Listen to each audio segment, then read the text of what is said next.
প্রিয় BA third সেমিস্টারের ছাত্রছাত্রীরা, আজকে আমি যে বিষয় নিয়ে আলোচনা করব সেটি হচ্ছে তোমাদের এডুকেশনের যে জেনারেল পেপার রয়েছে, জেনারেল পেপারের CC3 বা GE3-র মডেল প্র্যাকটিস সেট বা মক টেস্ট পেপার নিয়ে আলোচনা করব। এবং এই মডেল প্র্যাকটিস সেট থেকে তোমাদের যে 2 নম্বরের প্রশ্নগুলো এখানে নির্বাচন করা হয়েছে তার সম্পূর্ণ উত্তর নিয়ে আলোচনা করে দেবো। তোমরা ভিডিওটি দেখো এবং বড় প্রশ্ন তোমাদের কোন প্রশ্নের অ্যান্সার করা নেই সেগুলো তোমরা বলবে, আমি তারও অ্যান্সার তোমাদের দিয়ে দেবো। তো আমি তোমাদের বিগত বছর 4-5 বছর ধরে তোমাদের কিন্তু মক টেস্ট পেপার বা মডেল টেস্ট পেপার দিয়ে আসছি ইউটিউবে। কলেজের তোমাদের প্রথম কিন্তু পিভি স্টাডি ক্লাস থেকেই কিন্তু মডেল প্র্যাকটিস সেটগুলো দেওয়া হতো। ঠিক আছে, তো দেখে নাও মডেল প্র্যাকটিস সেট। একের দাগের ক, শিক্ষার সহিত সমাজতন্ত্রের প্রকৃতি ও তাৎপর্য আলোচনা করো। 10 নম্বরের জন্য এই প্রশ্নটি আসতে পারে। শিক্ষার সহিত সমাজতত্ত্বের সংজ্ঞা দাও। শিক্ষা ও সমাজতত্ত্বের মধ্যে সম্পর্ক আলোচনা করো। গ, সামাজিক স্তরবিন্যাসের বিভিন্ন উপাদান সম্পর্কে আলোচনা করো। ইংলিশ ভার্সন দেওয়া রয়েছে, তোমরা দেখে নেবে। সামাজিক পরিবর্তন বলতে কী বোঝো? শিক্ষাকে কেন সমাজ পরিবর্তনের হাতিয়ার বলা হয়? বর্তমান পরিস্থিতিতে প্রযুক্তি ও শিক্ষার সম্পর্ক ব্যাখ্যা করো। খুবই গুরুত্বপূর্ণ প্রশ্ন। এই ক থেকে উম অবধি প্রশ্নগুলো তোমাদের ভালো করে করে নিতে হবে। চলে আসবো পরবর্তী প্রশ্নে। দেখে নাও পরবর্তী প্রশ্ন কী রয়েছে। 2-এর দাগে যে কোনো 5টি প্রশ্নের উত্তর দাও। 5 নম্বরে 5টি প্রশ্ন করতে হবে। তো প্রথম প্রশ্ন রয়েছে কয়ে, শিক্ষার সমাজতত্ত্বের বৈশিষ্ট্য লেখো। প্রাথমিক গোষ্ঠী ও গৌণ গোষ্ঠীর মধ্যে পার্থক্য লেখো। সামাজিকীকরণে বিদ্যালয়ের ভূমিকা কী? সামাজিক স্তরবিন্যাসের প্রকারগুলি লেখো। প্রযুক্তি ও শিক্ষার সম্পর্ক আলোচনা করো। শিক্ষা ও সংস্কৃতির সম্পর্ক আলোচনা করো। সামাজিক যোগাযোগে ক্ষেত্রে বাধাগুলি উল্লেখ করো। শিক্ষার ওপর অর্থনীতির প্রভাব সংক্ষেপে আলোচনা করো বা লেখো। যে কোনো 5টি প্রশ্নের উত্তর দাও। শিক্ষার সহিত সমাজবিজ্ঞানের পরিধি কী? প্রাথমিক গোষ্ঠী কাকে বলে? গৌণ গোষ্ঠী কাকে বলে? সামাজিক মিথস্ক্রিয়া বলতে কী বোঝো? সামাজিকীকরণের অর্থ কী?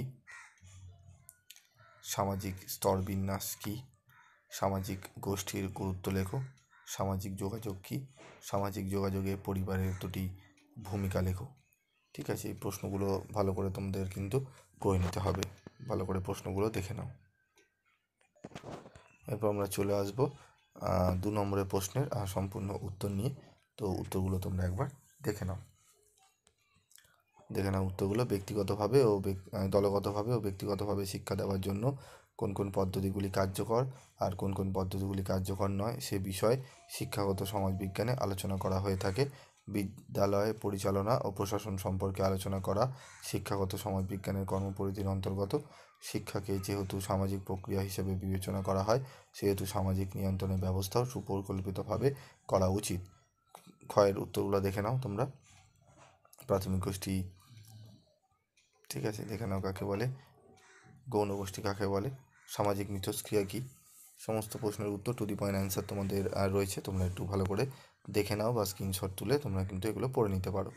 যে পদ্ধতিতে মানব শিশু ক্রমশ সামাজিক মানুষে পরিণত হয় তাকে সামাজিকীকরণ বলে। অন্যভাবে বলা যায় যে পদ্ধতির মাধ্যমে ব্যক্তি মানুষ তার গোষ্ঠীর মূল্যবোধ ও নিয়ম নীতির সঙ্গে সামঞ্জস্য সাধনে সক্ষম হয় তাকেই সামাজিকীকরণ বলে।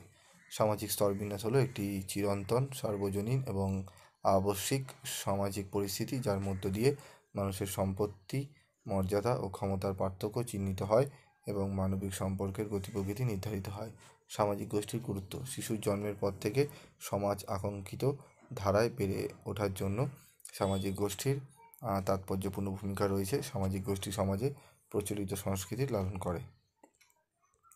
যোগাযোগের অর্থ হলো সামাজিক অবদান আদান প্রদানের সামাজিক আদান প্রদানের প্রক্রিয়া যা মানুষের সঙ্গে মানুষের সম্পর্ক স্থাপন করে।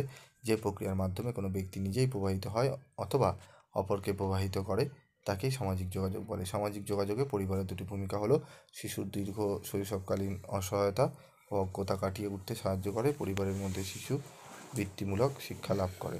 ঠিক আছে, তো সম্পূর্ণ উত্তর আমি তোমাদের সামনে আলোচনা করে দিলাম 2 নম্বরে। তোমরা ভিডিওটি যে উত্তরগুলো দেখলে একটু ভালো করে করে নিও এবং তোমাদের পিভি স্টাডি ক্লাসের সাজেশান পেয়ে তোমরা কতটা উপকৃত হও সেগুলো যদি কমেন্ট বক্সে লিখে জানাও তাহলে আমাদের যে খাটনিগুলো করা হয় সেগুলো বোঝা যাবে যে কতটা তোমাদের কাজে লাগছে। আজকের মতো এইটুকুই, দেখা হচ্ছে পরবর্তী ভিডিও ক্লাসে। তোমাদের কিন্তু 4th সেমিস্টারেরও অনলাইন জেনারেলের যে এডুকেশনের ক্লাস করানো হয়, হিস্ট্রি করানো হয়, পলিটিক্যাল সায়েন্সেরও করানো হয়। খুবই সামান্য রেমুনারেশনের বিনিময়ে তোমাদের কিন্তু ক্লাস শুরু করা হবে। তো তোমরা যারা করতে ইচ্ছুক, এপ্রিল থেকে শুরু হবে, তোমরা যোগাযোগ করতে পারো। আজকের মতো এইটুকুই, দেখা হচ্ছে পরবর্তী ভিডিও ক্লাসে।